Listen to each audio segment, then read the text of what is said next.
All right, so John Jones is. Can we get a restart? Of course we can. So John Jones, my pads are wrecked. Don't worry about that.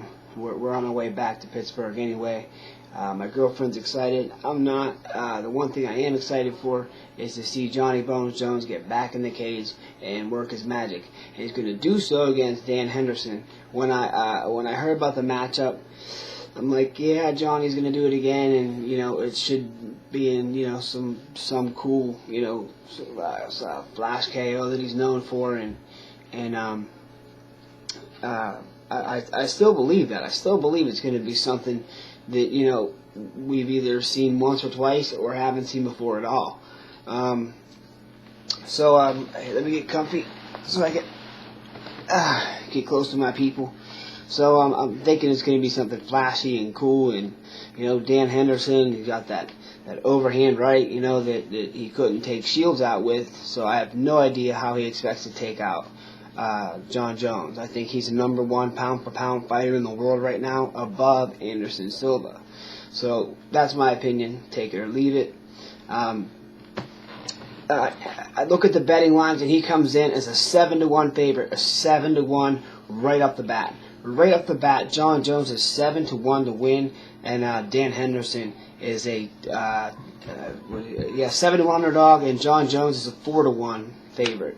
So how do you like that? How do you like them apples? Really, I mean that's pure talent, and remember that he's still a kid. He's still a baby. I mean, Jesus, what was Dan Henderson doing at John Jones' age? I think Camaros were still cool to drive to school. When he was that age. I think the mullet was still legitimately, and it didn't make that comeback. It it was still the thing to do. Pink shorts and neon green shirts were cool when Dan Henderson was John Jones' age. So it's youth first experience, and I'm going to go with youth all day long. Youth and that technique that John Jones displays that no one else has as of yet. No one else has it yet. So I'll correct myself. No one else has it yet, and and I don't see anyone. Let's see this Hanan Barao fight. I was shocked to see that he's a favorite coming in against Uriah Faber. Uriah Faber's got to hold down the fort for my generation of champions. They're all gone. When I was growing up, it was Miguel Torres, for the little guys, and it was Faber for the 145ers. The 155ers was always Jens Paul or BJ Penn. Somewhere around there, and Matt Hughes dominating the 170, 185 was Rich Franklin, 205 was Tito Ortiz, and then Chuck Liddell just had a reign from hell, back in my day. But I remember Ortiz's day. Ortiz, when he wouldn't fight Chuck Liddell and got stuck fighting Ken Shamrock. 3 times in a row, but hey, fight's a fight, and still ends up retiring with a bum record. But anyway, let's move right on along. I heard about this as well, and I'm just now catching up on all this brand new, all these brand new cards, and this here is just something to really behold. This is something that you look at and go, really, that's gonna happen. And the reason for it happening is still a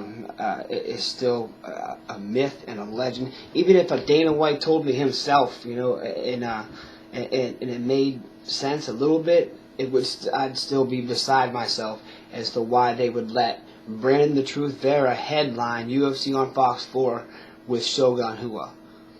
I have no idea what the odds are, and it doesn't matter. I think Shogun's 20-6. And Brandon Vera's 12-6, something like that. Brandon Vera, his last really good win, his last really powerhouse win was against Michael Pat at UFC 96, and that was Jackson versus Jardine, and he leg kicked him. until he couldn't stand up anymore. Then he fought K-Sauce and went to a decision. After that, Couture beat him. After that, John Jones literally gave him an extra eyeball. Thiago Silva played the bongos on his back. He was beating him so bad. Thiago Silva beat him so bad he felt insulted that John Jones was in the same octagon as him and just, was just that easy to... I'm not John Jones. I'm sorry. Thiago Silva felt disrespected that Brandon Vera was in the same octagon as him because he just was, that much of a bum. So that's what he felt. However, that's 3 losses in a row for Vera, so they cut him, and he comes back because Thiago Silva tests positive for steroids, so he's out for a year. And then UFC 137, he comes along, and barely, I feel like it should have been a split decision, but barely ekes by a decision against Elliot the Fire Marshall. I'm not even sure if he's with the UFC anymore, and that's his last win. So in my opinion, you have, you got, out of his last 4 fights, he's 1-3. Shogun Hua, one of the best fighters, one of the best brawlers. I want to see him and Vanderlei get in there. I really would like to see him and Jones do it again. I would really like to see, there's so much out there for Shogun. He's got a huge fan base, an enormous fan base, almost like a Vanderlei Silva fan base, but not quite. I made a video about Vanderlei Silva, and the comments weren't so nice. All I said was that, at his age and with the what I refer to as the Chuck Liddell syndrome, with the chin, and it is hard. It has to be hard. Quitting MMA when that's all you train day in, day out, and then on you gotta quit, you have to stop, for health reasons you gotta stop. You can't take the same punches anymore, you can't take kicks anymore.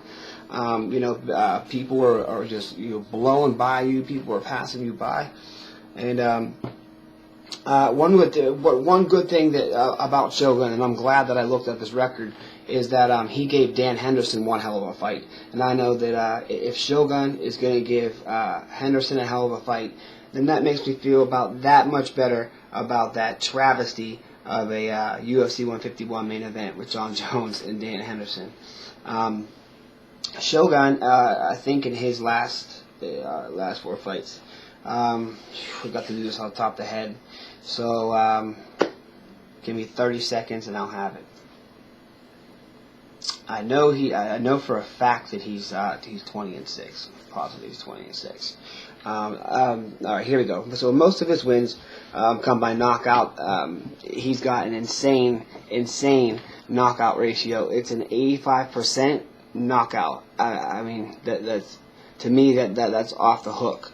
85% of his wins come by knockout. He only has 1 win by submission. Not sure when and how. Or there was the Kevin Randleman knee bar, that nasty knee bar back in Pride. Disgusting. And 2 decisions. All his losses, it's 2-2-2. 2 decisions, 2 subs, and 2 KOs. So he's 30 years old. He's a young guy, and he has everything in the world to lose by taking this fight against Brandon "The Truth" Vera, who at one point claimed that he was going to hold the heavyweight and light heavyweight belt at the exact same time. He did take care of such notable heavyweights as Frank Mir. He took care of Frank Mir. I know there was another 1-2 notable people that Brandon Vera definitely got the best of and ended up taking it. But what happened to him when he dropped to 205? He fought a guy named Reese Andy. He came over from the IFL, and the shit was crazy. Just to watch it, I had no idea what was happening. They were fighting, they were dancing, they were just stalling out a decision. I'm not sure. Just what a wreck. Anyway, excuse me. Since UFC 93,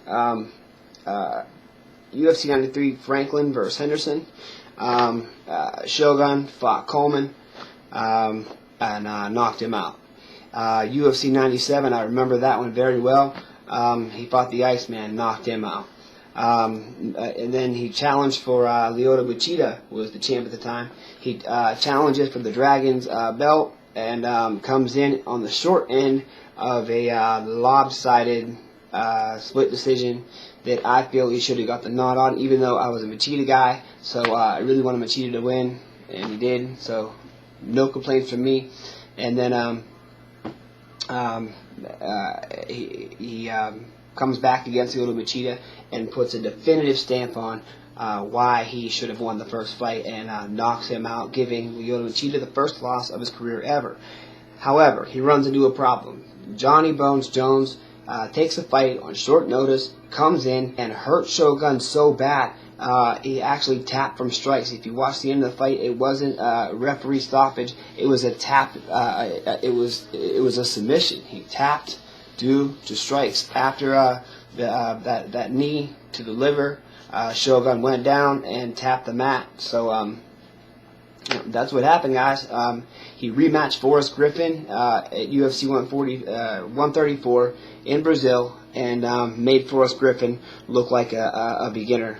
Made him look like it was his first fight ever, and just rolled him across that octagon. Forrest said he had a baby on the way, and there was a bunch of stuff on his mind. But when you're in an octagon locked with Mauricio Shogun, who was staring across from you, wanting redemption for the first time, you choked it, you strangled him the first time, and spoiled his octagon debut.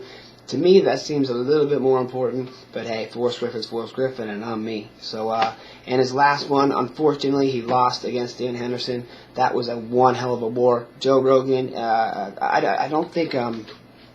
Bravo agreed, but it was up there with one of the best fights of all time. And he's going to go from Dan Henderson, John Jones, all these spectacular fighters, down to Brandon the Truth Vera, who's, in my opinion, 1-3 in his last 4 fights. So, I guess crazier things have happened. I can't think of one right now. However, I did figure out why they yanked Uriah Faber and Hanan Barao off the UFC 148 card. The UFC 148 card was so stacked already. I looked at the UFC 149 card, and I can't find one.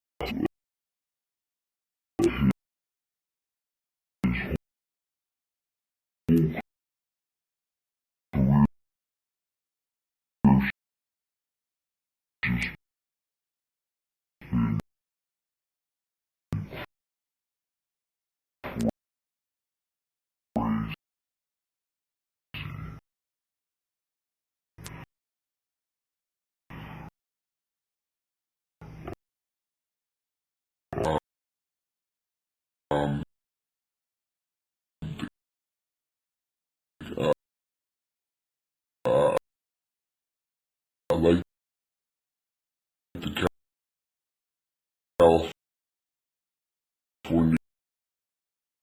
kid in this fight.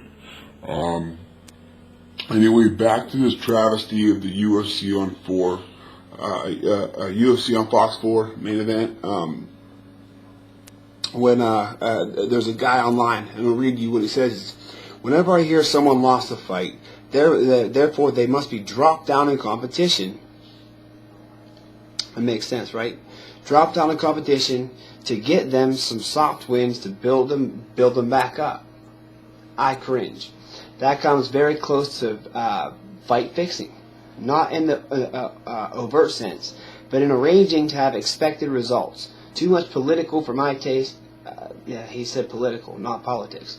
Too much political for my taste. If we notice that over 80% of our members favor a fighter, then we should question if that fight is a setup or is a setup to get someone's record padded to build them up. If a guy loses, he should not be dropped down. That is bad. If the UFC is arranging fights with expected results, is that not manipulating the rankings? To me, that's a valid point. Yeah, I like the system. You win, you move up. You lose, you move down. I like that system. But this guy's got a good point. That's why I want to run it by you and see what you have to give me, on that. Maybe you don't have to be moved down. I mean, that epic fight that Shogun just had, again, I'm going to say it again, against Dan Henderson, should he have been moved down in the rankings for it? I don't think so. I think he should have got a pay raise for it. So, yeah, I mean, dude's got a point. Okay, and he goes on to say the UFC should not be in the business of building anyone up. It should try hard to find. I'm sorry, this guy's it's bad, very bad at typing. Find someone to comparable toughness as possible. The best matches pit guys of equal quality against each other. Of course, that's not always possible, but that is the goal, the aim, the quest. If Shogun must be dropped down to rebuild him, he's washed up. I don't understand it either, guy. And his name is Love God with Live with Honor, Keep Your Agreement. That's what he has his name under. So anyway, I say he's not washed up. Doesn't deserve to be insulted with Vera, and still is deserving of Rashad Evans. Agreed. Give him someone like Stephen Bonner, maybe even. Agreed. Someone who will still give him a really tough fight, no soft fights. Padding his resume with easy competition is immoral, unethical, and bullshit. Same as forcing Fitch to fight a mid-tier guy who can't build a case for number 2. Total bullshit. I have no idea who he's talking about, because the last time I saw Fitch walk out there, he was knocked out, I think it was 9 seconds, punch kick combo by Johnny Hendricks. So last sentence, just disregard, because he was doing well up to then. I want to see Rashad Evans versus Shogun. I really want to see that fight happen. I gotta go. It's been entirely too long. I told my lady it wouldn't be on too long, and let me edit this shit and get my finances right and lay down and do my thing. So again, thank you all so much for watching. I appreciate every single time you guys watch, and I definitely appreciate every single time you guys sit through my rambling. So Paul Silva 101 fans are the best in the world, and thank you all very much for tuning in.